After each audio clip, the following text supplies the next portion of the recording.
नमस्कार दोस्तों, मेरा नाम है रोहित शर्मा। आप बहुत सारे लोग मेरी वीडियोज को देखते हो और सोचते हो कि वीडियो आएगी तो कुछ ना कुछ एक अच्छी बात सीखने के लिए मिलेगी। तो दोस्तों, आज की वीडियो काफ़ी ज़्यादा इन्फॉर्मेटिव रहने वाली है। दोस्तों, अगर आप रीसेलिंग करती हैं तो आपको पता होगा कि आपका बिजनेस कितना डाउन गया है, और डाउन जाने के पीछे की रीजन भी बहुत सारी है। कुछ ऐसे रीजन है जो रीसेलिंग कंपनियों ने किए हैं, कुछ मार्केट भी डाउन गया है, रीसेलिंग कंपनियों ने कुछ ओवर प्रमोशन किया है। मैं यहाँ पे स्पेसिफिक कंपनी का नाम नहीं लूंगा, लेकिन मैं 3 कंपनियों का मेनली प्रमोशन करता हूँ। 3 कंपनियों के बारे में सिखाता हूँ, जिनमें मीशो, ग्लोरोड और शॉप101 है। इनमें से कुछ कंपनियों से मेरी भी नाराजगी है कि उन्होंने ओवर प्रमोशन किया है, और जिस वजह से हम लोग जिनको सेल करते थे, आज वो लोग खुद उन प्लेटफॉर्म पर बैठकर रीसेलिंग कर रहे हैं। तो इनकी वजह से भी हमारा रीसेलिंग बिजनेस डाउन गया है। तो बहुत सारे लोग ये कहते हैं कि एक बात बताइए कि यहाँ पर अब रीसेलिंग करना सही है या नहीं, या हमें इनके साथ सेलिंग बिजनेस करना चाहिए। आप लोग बड़े डाउट में आ गए होंगे कि रीसेलिंग सेलिंग ये क्या मिक्स कर रहा हूँ। दोस्तों, मैं बात कर रहा हूँ कि यहाँ पे क्या आपको खुद का प्रोडक्ट सेल करना चाहिए। मीशो, ग्लोरोड, शॉप101 पर आप अगर खुद का प्रोडक्ट सेल करें तो कैसा रहे, या इनके प्रोडक्ट को रीसेल करें तो कैसा रहेगा। इन दोनों में से कौन सी चॉइस आप लोगों के लिए बेटर होने वाली है, और अगर आप इन प्लेटफॉर्म पर अपना प्रोडक्ट सेल करना चाहते हैं तो उसकी क्या प्रोसेसिंग रहेगी, किस तरीके से आप सेलिंग कर सकते हैं। दोस्तों, यहां पर अपने प्रोडक्ट से मतलब यह है कि आप खुद अपना स्टॉक रखो, खुद माल लाओ और इन प्लेटफॉर्म पर सेलिंग के लिए लगाओ। और रीसेलिंग का मतलब है कि इनके प्लेटफॉर्म पर जो ऑलरेडी प्रोडक्ट दिए हैं उनको सेल करो, रीसेल करो और बीच में मार्जिन रख के अपना कमीशन कमाओ। तो इस तरीके से अब भाई यहाँ पे सवाल ये है कि अगर आप रीसेलिंग कर रहे हैं तो आपको रीसेलिंग का फ्यूचर थोड़ा खतरे में दिखता है। आपको दिखता है कि रीसेलिंग ज़्यादा लंबे टाइम तक नहीं चल पाएगी। तो ये भी बात बिल्कुल सच है। क्यों? क्योंकि कुछ ऐसी कंपनियां हैं, यही रीसेलिंग कंपनियों में से, जिन्होंने मेरे को भी मेल किया और मेरे को लिखा क्लियर कि आप हमारे प्लेटफॉर्म का प्रमोशन कर दीजिए। मैं ऑलरेडी इन कंपनियों के बारे में लोगों को बताता हूं। इसके अलावा जब मैंने मेल में देखा कि इन्होंने बहुत सारे यूट्यूबर को मेल किया है, वो एक ही मेल होता है ना जिसमें मतलब बहुत सारी ईमेल आईडी डाल देते हैं और एक ही मेल सभी को चला जाता है। जब मेरे को पता चला कि ये कंपनियां अभी रुकने वाली नहीं है, ये ज़्यादा से ज़्यादा ऑडियंस को बताना चाहती हैं कि हमारा एक प्लेटफॉर्म है जिसके थ्रू कनेक्ट होकर आप रीसेलिंग बिजनेस कर सकते हैं। और अगर इनकी ये चीज़ें सच होती हुई मेरे को दिख रही हैं और आपको भी दिख रही होंगी, अगर ये आगे ऐसे ही चलते रहे, आगे ही ऐसे प्रमोशन करते रहे, तो इसका मतलब ये है कि एक समय ऐसा आएगा कि इन रीसेलिंग कंपनियों के प्लेटफॉर्म पर जितने भी लोग होंगे वो सभी के सभी रीसेलर होंगे। तो कस्टमर लाना बड़ा मुश्किल हो जाएगा। तो ऐसे कंडीशन में होगा क्या कि जो रीसेलर होंगे उनको कस्टमर नहीं मिल पाएंगे, और कस्टमर नहीं मिलेंगे तो इन प्लेटफॉर्म से वो खुद के लिए ही प्रोडक्ट खरीदा करेंगे। अब आप कहोगे कि जो इंसान खुद अपने लिए प्रोडक्ट इन प्लेटफॉर्म से खरीदेगा तो वो तो खुद ही कस्टमर हो गया। अब रीसेलर कहाँ गए? आप पहले रीसेलर थे, अब कस्टमर बन गए। और ये कंपनी रीसेलिंग कंपनी थी तो ये कंपनी ई कॉमर्स कंपनी बन जाएंगी। मतलब ये ई कॉमर्स कंपनी, और आप पहले जो रीसेलर थे आप कस्टमर बन जाओगे। मतलब आप जो प्रोडक्ट खरीदोगे इन प्लेटफॉर्म से, इन रीसेलिंग कंपनियों से, तो वो आप अपने लिए खरीदोगे, क्योंकि हर किसी को पता चल चुका होगा कि इस नाम से ये कंपनी है जो रीसेलिंग का ऑफर करती है, तो आप वहां से फायदा नहीं ले पाओगे। अब भाई फायदा कौन ले पाएगा? यहाँ पे फायदा सेलर ले पाएंगे। अब आप कहोगे कि सेलर फायदा क्यों ले पाएंगे? दोस्तों, ये कंपनियां अपने आप को बढ़ाने में पूरी ताकत से लगी हैं। आपको बताना चाहूंगा, Amazon, फ्लिपकार्ट वगैरह वगैरह जो बड़ी बड़ी ई कॉमर्स कंपनियां हैं वो भी इतनी तेज प्रमोशन नहीं करती जितनी तेजी से ये रीसेलिंग कंपनियां प्रमोशन कर रही हैं।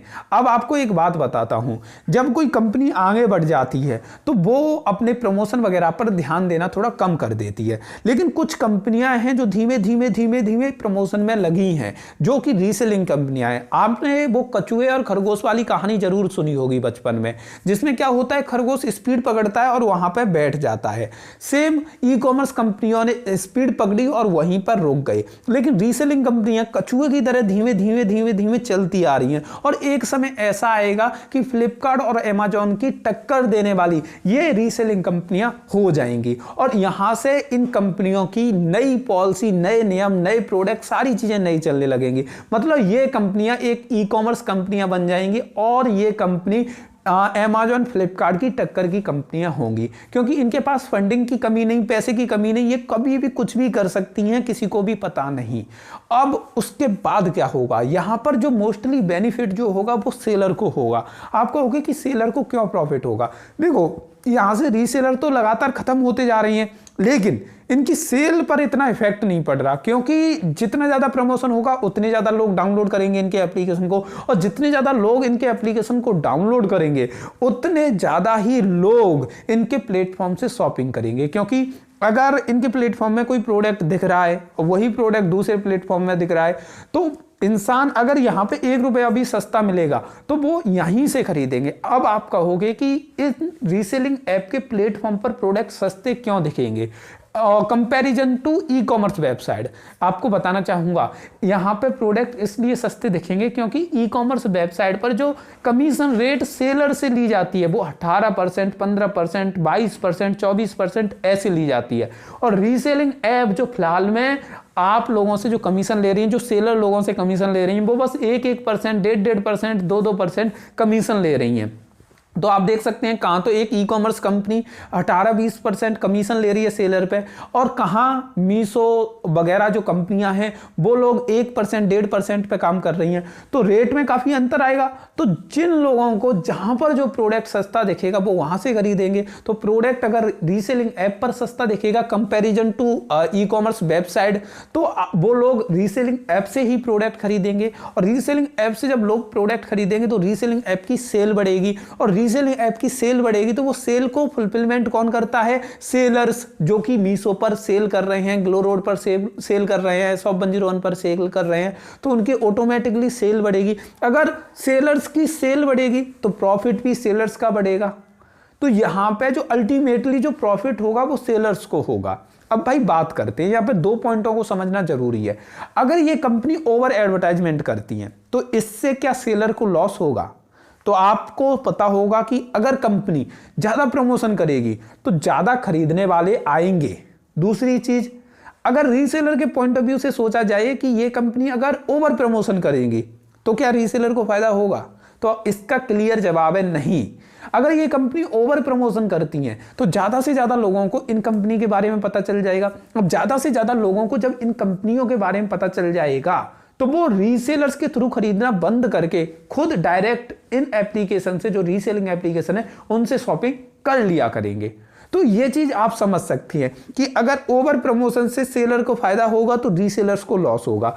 अगर ओवर प्रमोशन लगातार होता जाएगा तो रीसेलर्स खत्म होते जाएंगे और सभी लोग एक टाइम पर कस्टमर बन जाएंगे। और जो ये प्लेटफॉर्म है जो आज रीसेलिंग का नाम लेते हैं वो सभी ई कॉमर्स प्लेटफॉर्म बन जाएंगे, और जितने भी रीसेलर हैं फिलहाल में वो सभी कस्टमर बन जाएंगे। तो अमेजॉन फ्लिपकार्ट की तरह ये कंपनियां वर्क करने लगेंगी, और ये कंपनियां उनकी टक्कर की कंपनियां होने वाली हैं, उनसे आगे भी निकल सकती हैं। ये मैं इसलिए कह रहा हूं क्योंकि इन लोगों की कमीशन रेट बहुत ही ज़्यादा कम है। शिपिंग का भी बहुत कंपनियों ने तो फ्री कर दी सेलर्स के लिए कि शिपिंग हम कराएंगे फ्री ऑफ कॉस्ट, आपको उसकी टेंशन नहीं लेनी। तो ऐसी चीज़ हो रही है। तो इस टाइम पर आप सेलर बने वो ज़्यादा बेनिफिशियल है। अब भाई सेलर बनने के लिए आपको बहुत सारी चीज़ें करनी पड़ेगी, चाहे आप मीशो, चाहे ग्लो रोड या किसी भी प्लेटफॉर्म पर सेलर बनना चाहती हैं। तो सेलर बनने के लिए आपको जीएसटी नंबर होना जरूरी है। अगर आपके पास जीएसटी नहीं है तो जीएसटी लेना पड़ेगा। उसके बाद आपके पास पैन कार्ड होना, आधार कार्ड होना, bank statement, bank detail, bank में अकाउंट, ये सारी चीज़ें जो बेसिक डिटेल है, ईमेल आईडी, मोबाइल नंबर वगैरह वगैरह होना जरूरी है। उसके अलावा जो सबसे ज्यादा जरूरी है वो आपके पास प्रोडक्ट होना जरूरी है जो आप इनके प्लेटफॉर्म पर सेल करते हो। उसके बाद आपके पास अगर ये सारी चीजें हैं तो आप seller.meesho.com या ऐसे ही दूसरे प्लेटफॉर्म पर सेलर के लिए रजिस्ट्रेशन कर सकते हैं। रजिस्ट्रेशन के लिए आपको अपने जीएसटी नंबर, अपना नाम, अपना मोबाइल नंबर, बिजनेस का नाम, बिजनेस कब स्टार्ट हुआ था, ऐसी कुछ बेसिक डिटेल आपको सबमिट करनी होगी। सबमिट करने के बाद इनकी टीम आपको कॉल करेगी, आपको पूरा इन्फॉर्म करेगी आपसे, बाकी के अगर बचे कुछ डॉक्यूमेंट होंगे उन्हें मांगेगी और उसके बाद आपको एक सेलर पैनल दे दिया जाएगा। उस सेलर पैनल की हेल्प से आप अपने प्रोडक्ट के फोटो इनके प्लेटफॉर्म पर अपलोड कर पाओगे।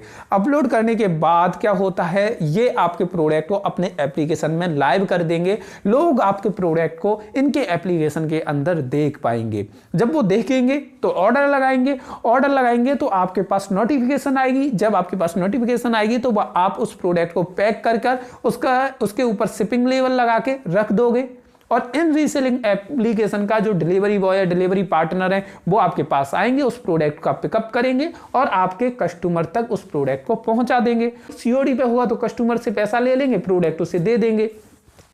अगर प्रीपेड होगा तो डिलीवरी होने के 7 दिन बाद आपके अकाउंट में पैसा ट्रांसफर कर दिया जाएगा। अगर सीओडी होगा तो 14 दिन बाद आपके अकाउंट में पैसा आ जाएगा। तो इनकी जो टाइमिंग है उस हिसाब से ये पेमेंट कर देते हैं। इनका पेमेंट सर्कल जो रहता है चेंज भी होता रहता है, तो वो सारी चीज़ें तो काफ़ी आसान रहेगा ई कॉमर्स बिजनेस से स्टार्ट करना। लेकिन बहुत सारी ई कॉमर्स बिजनेस में चीज़ें समझना आप लोगों के लिए ज़रूरी है, क्योंकि यहाँ पर रिटर्न आने के काफ़ी ज़्यादा चांस रहते हैं। आपको बता दूँ कि लोग सीओडी पे ऑर्डर करते हैं और रिटर्न प्रोडक्ट बहुत ज़्यादा आते हैं और रिटर्न का जो शिपिंग चार्ज होता है वो हमेशा सेलर के ऊपर लगाया जाता है और इसका काफ़ी ज़्यादा शिपिंग में पैसा जाता है। आपको पता होगा शिपिंग होती है, रिटर्न आता है उन चीज़ों में।